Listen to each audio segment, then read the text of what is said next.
Il y a deux mondes qui s'affrontent, des vérités, j'allais dire, subjectives, qui sont données par des gens qui attestent a posteriori d'une réalité qui n'est pas corroborée par les pièces du dossier. Encore une fois, moi, ce que je fais dans mes dossiers, c'est que j'essaye d'apporter une vérité objective à des magistrats.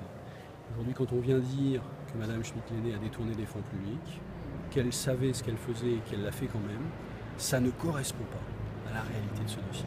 Parce qu'à aucun moment, ces gens qui sont censés, non pas la contrôler, mais faire fonctionner cette institution qui était une institution particulière, personne ne vient redire que ce fonctionnement pose problème. C'est-à-dire que c'est même pas qu'on ne l'a pas empêché, c'est que personne ne vient même dire qu'il y a un sujet.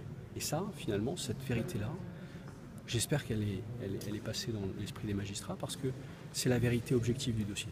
Et quand le directeur des finances publiques dit qu'il a averti, qu'il a prévenu que ses déplacements personnels ne pouvaient pas être remboursés par l'administration, c'est faux. Eh bien, je viens vous dire que monsieur le directeur des finances publiques, s'il l'a averti aussi clairement que ça, et qu'il a constaté que ces frais étaient toujours pris en charge, ces frais de déplacement, j'ai expliqué tout ce qu'il y avait à savoir sur ces frais de déplacement, pourquoi ne l'a-t-il pas écrit? On est dans un monde où tout est écrit, hein. C'est l'administration, dès qu'il y a un problème, il y a des notes. Il n'y a pas une note de l'administration sur le sujet des frais de déplacement.